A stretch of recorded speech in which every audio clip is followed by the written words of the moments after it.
Сайн байцгаана уу эрхэм үзэгчдээ. Та бүхэнд орой минь төргий. Монголын мэдээ телевиз Мигмар гарагийн спортын онцлог зочин нэвтрүүлгээ төлөвлөж байна.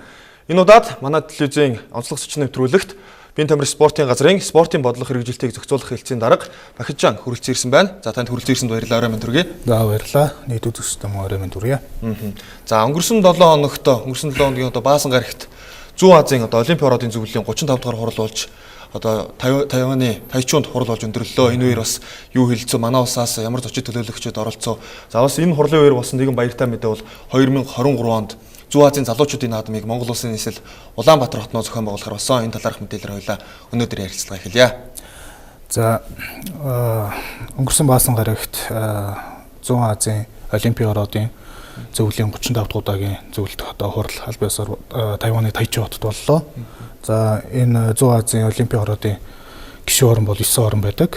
Зүүн Азийн. Эдгээр гишүүн орнууд маань болохоор Зүүн Азийн бүс нутаг зохион байгуулдаг, Зүүн Азийн залуучуудын наадмыг зохион байгуулах, хотыг сонгон шалгаруулах болон Тайчун 2019 Зүүн Азийн залуучуудын анх дугаар наадмын аль бие усны хөтөлбөр тэмцээний байр талбай гэх мэтлэнгийн бэлтгэл ажилдаа танилцаж тэмцээний зохион байгуулалтын хөтөлбөрүүдийг бол баталсан байгаа.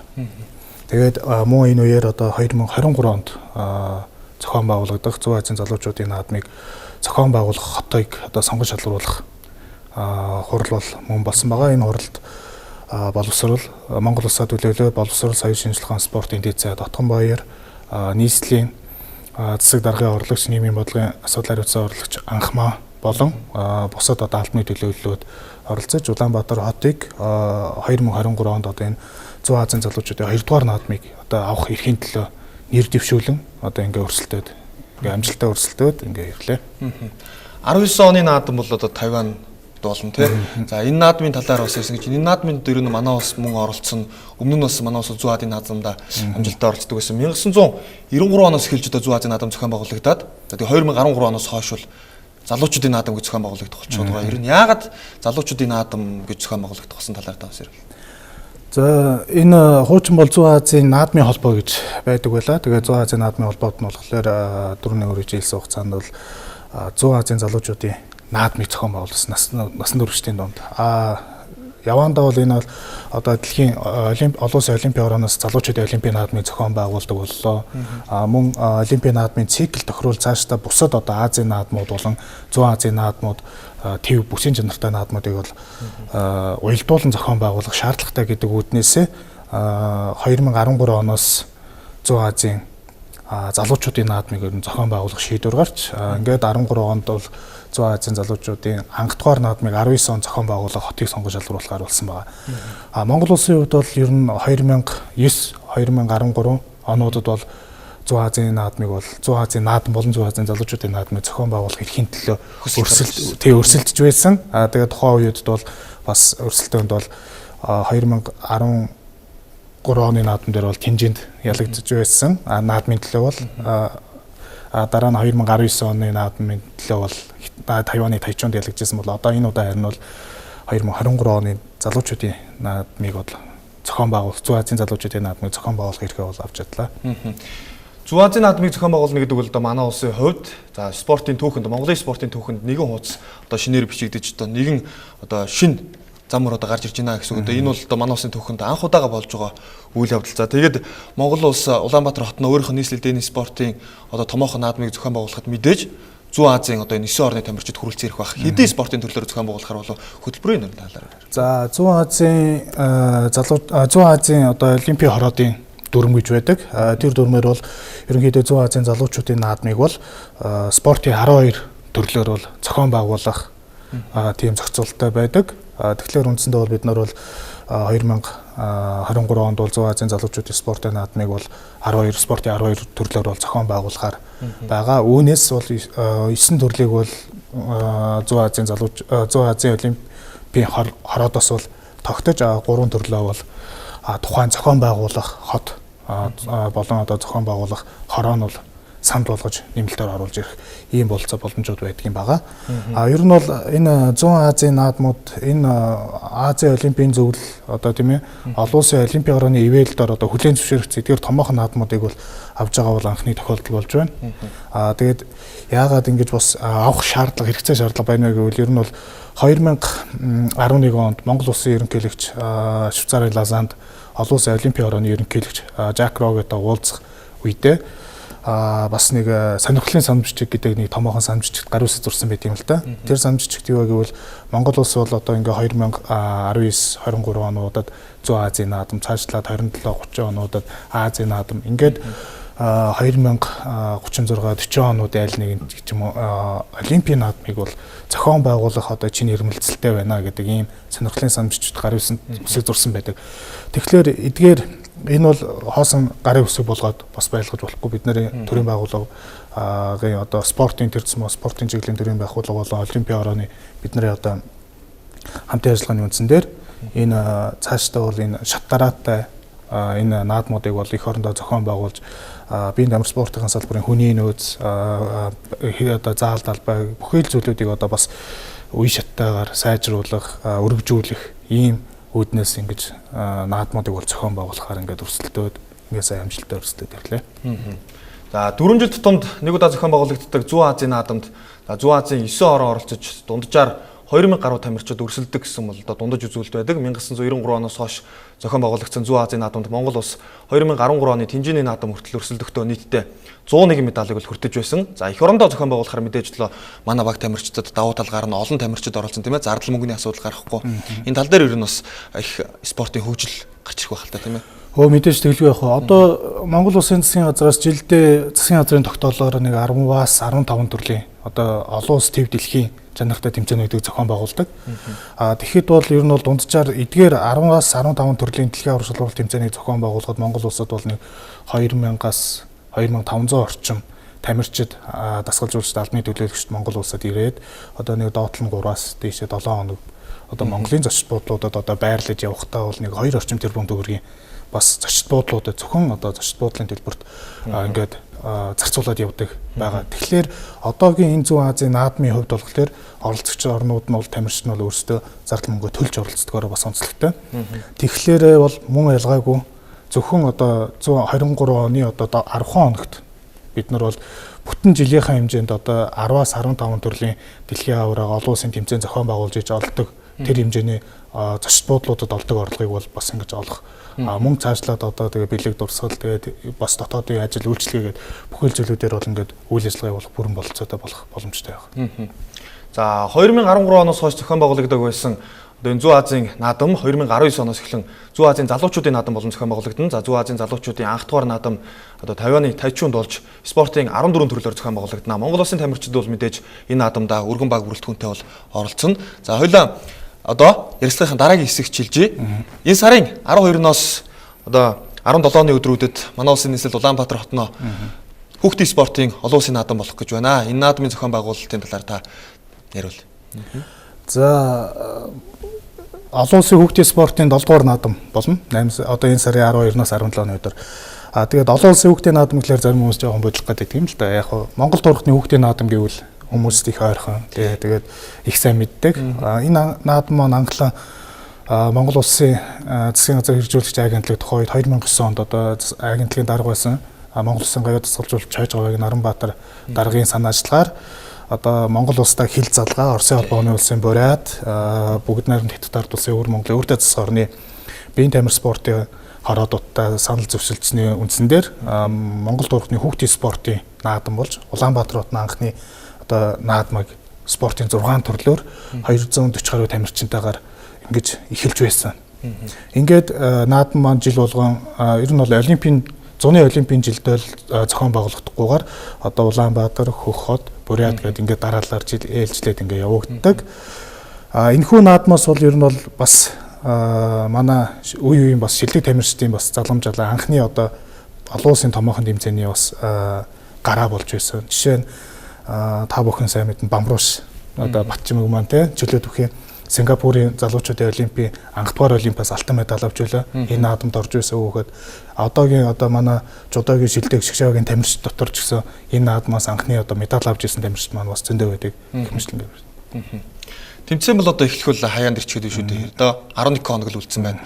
За тамирчид маань хаанаас барилах вэ? Ерөнхийдөө одоогийн бүртгэлээр хэдэн тамирч ирэх дүн үзүүлэлт байна. За хүүхдийн спортын 7 дугаар наадам маань бол энэ удаа бол бусад өмнөх наадмуудаас бол нэлээд өргөн цар хүрээтэй зохион байгуулагдгаар болж байгаа. Яагаад вэ гэвэл түрүүн одоо бид нар 2023 оныг авчлаа. Тэрний өмнө бас Азийн хүүхдүүд 2020 гээд маш том бас наадмыг авсан байгаа. Тэгэхээр 21 ингээл 23 гэл ингээд маш том олон наадмууд бид нарыг хүлээж байгаа учраас бид нар энэ болгондоо бид нар өөрсдөө салбарын хэмжээндээ бүх спортын холбоотуудаа бас одоо энэ үндэсний үйлдвэрлэгч компаниудыгаа ивент итгэдэг мөн оюутан залуучуудыг энэ сайн дурын ажилтнаар хэлбэрээр зохион байгуулдаг болоход маш анхаарал хандуулж шатараа тийм том олон наадмуудыг зохион байгуулахаар ингээд төлөвлөж байгаа. Үүний бол том гол эхлэл нь бол одоо жишээ нь олон улсын хүүхдийн спортын 7 дугаар наадам байх юм. Тэгээ одоогийн байдлаар бол 3 орны нийт 1000 гаруй хүн аль биесээр бүртгүүлээд байгаа. Ягаад гэвэл энэ удаагийн наадам маань бол спортын 11 төрлөөр зохион байгуулалтаар болж байгаа. Үүн дотроо багийн спортын төрлүүд бол нэлээд төлхөө орж ирсэн. Мөн хуучин бол багийн спортын төрлүүд орж ирэхдээ жишээ нь волейболын төрөл орж ирэхдээ зөвхөн охтуудынхаар болдог. Сакс бол 3 эсрэг 3-аар хөвгүүдийнхаар болдог. Ийм зохицуулттай байсан болвол энэ удаа сагсан бөмбөг гэхэд яг нэг одоо сонгодог сагсан бөмбөг эрэгтэй эмэгтэй төрлөөрөө мөн волейбол эрэгтэй эмэгтэй төрлөөрөө болох жишээтэй. Мөн шинээр бол футзалны төрөл орж ирж байгаа. Хөлбөмбөг бол сүүлийн үед бол урдстай хөгжиж байна. Тэгээд энэтэй уялдуудаа ч гэсэн хөлбөмбөгийн төрлүүд ингээ багийн төрлүүд орж ирж байгаатай холбоотойгоор бол нэг орноос бол нэг 200 орчим тамирчин орох юутай. Ингээ Монголоос бол хуучин бол дээдл нь 2 тамирчин оролдог байлаа. Нэг төрөлд. Тэгвэл энэ удаа бид нар дотоодынхаа Монголынхаа хүүхдүүдийн бас өрсөлдөх чадвар тэмцээн удалдаанд туршлага судлуулах боломжийг хангаад 4 хүртэл баг тамирчдыг нэг зайжийн төрөлд оролцуулгаар ингээд зохицуулт хийгээд ингээд ажиллаж байгаа.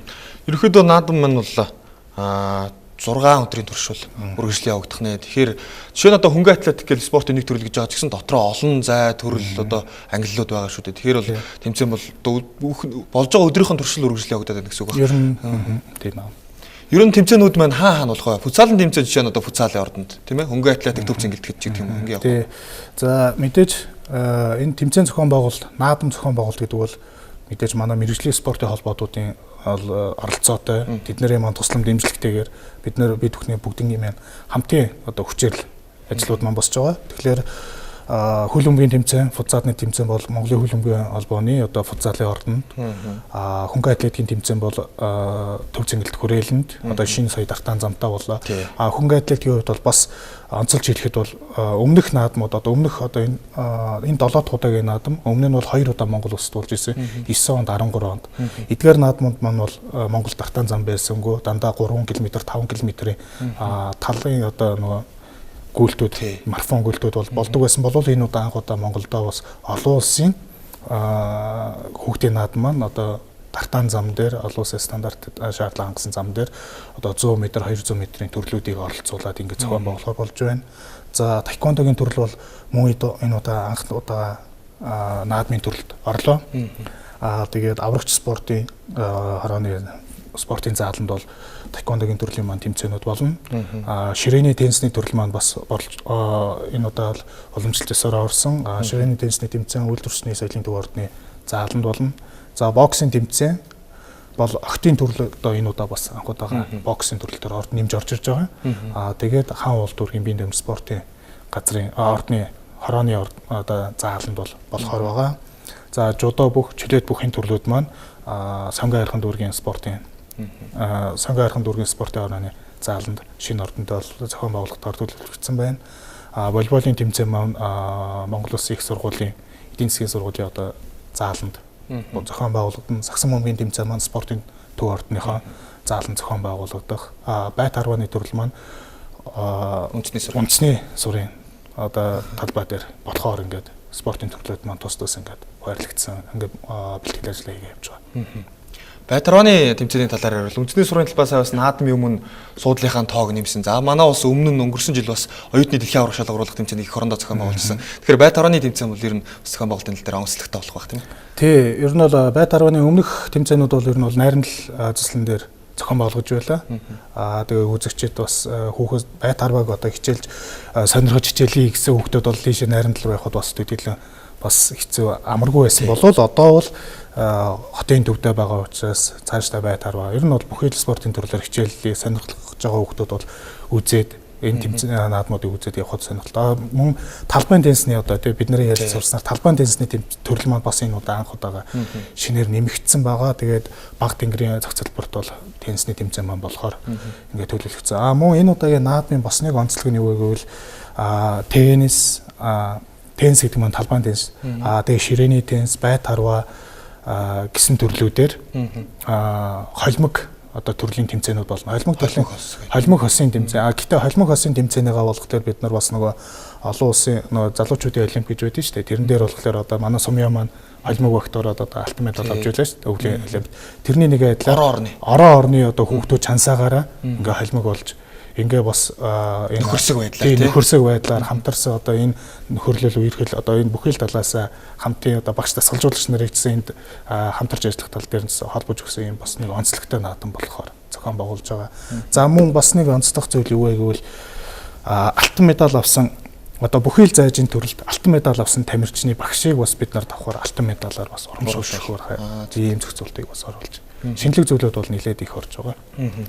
2009 онд олон улсын одоо Монгол дурхтны хүүхдийн наадам анх удаага зохион байгуулагдахад спортын 5 төрлөөр 300 орчим тамирчинтай зохион байгуулагдаж байлаа. За тэгсэн бол өнөөдөр бол одоо спортын 11 төрлөөр одоо маш олон тамирчинтай 1000 гаруй тамирчинтай ингэ зохион байгуулагдах гэж байна. Энэ бол одоо манай улс дахь спортын бааз суур талбай энэ заалнууд өссөнтэй бол одоо шууд холбоотой. За энэ яг хөгжлөө цааш үргэлжлүүлээд 2023 оны Зүүн Азийн залуучуудын наадам гэхэд манайх бүр илүү болоод за жишээ нь усын спортын төрлүүд ч юм уу те ингэх байхаа гэж бодож байна. Та бас энэ тал дээр өөрийнхөө байр суурийг илэрхийлвэл.